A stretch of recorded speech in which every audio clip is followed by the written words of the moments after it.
MES dames, mes chéris, mes princesses. Ce sujet à l'ordre du jour est, je sais, très pénible mais très important pour nous rebâtir une santé, une confiance et du courage de tourner la page de vie et de reprendre les choses en main.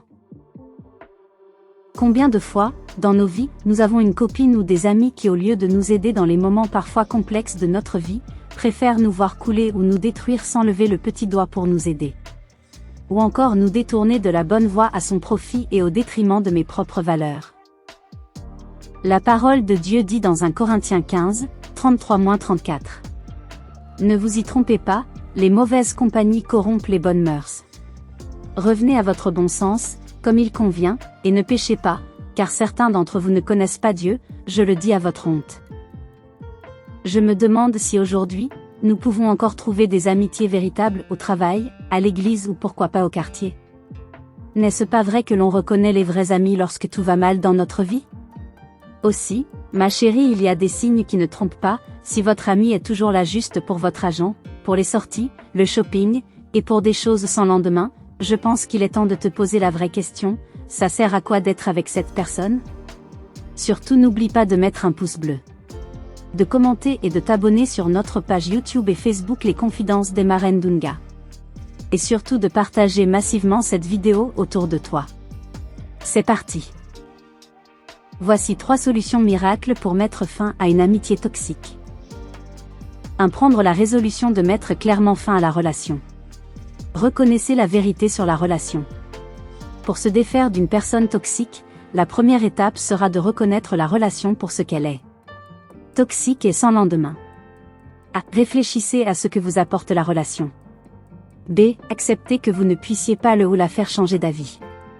C. Il est bien normal que vous vous sentiez un petit peu perdu, mais cela ne signifie pas que vous devriez poursuivre cette relation. 2. Limitez les contacts. Soyez aussi direct que possible. Lorsque vous mettez fin à une relation malsaine, vous devrez le faire aussi clairement que possible. Les personnes toxiques peuvent être très collantes et manipulatrices et votre ami pourrait ne pas accepter que vous ne souhaitiez plus le voir. A. Informez la personne que vous ne voulez plus la voir. B. Supprimez-le ou la de vos amis sur les réseaux sociaux et de vos contacts pour ne plus avoir aucune raison d'interagir avec lui. 3. Gérer la situation émotionnellement. Après avoir mis un terme à cette amitié, il est probable que vous ne vous sentiez pas tout à fait vous-même pendant quelque temps. A. Il est important que vous preniez conscience de vos émotions et que vous les acceptiez, même si elles sont négatives. Au lieu d'essayer d'enfouir les émotions difficiles en vous, acceptez-les. B. N'oubliez pas que les relations sont une question d'évolution personnelle. Si vous ne vous sentez pas bien aujourd'hui, gardez en tête que vous ferez de votre mieux pour mieux choisir vos futures relations. Maintenant, entourez-vous de gens positifs, la famille, l'église, et accordez-vous le temps qu'il faut pour vous rebâtir et de tourner cette page. J'espère que cette vidéo t'a fait un grand bien. Et que maintenant tu feras attention à tout ce qui t'entoure. Nous vous remercions pour votre soutien et nous vous informons que nous avons franchi le cap des 100 abonnés sur notre page YouTube. Un grand merci à vous. Surtout n'oublie pas de mettre un pouce bleu, de commenter et de t'abonner sur notre page YouTube et Facebook Les Confidences d'Emma Ndunga. Et surtout de partager massivement cette vidéo autour de toi. À très bientôt.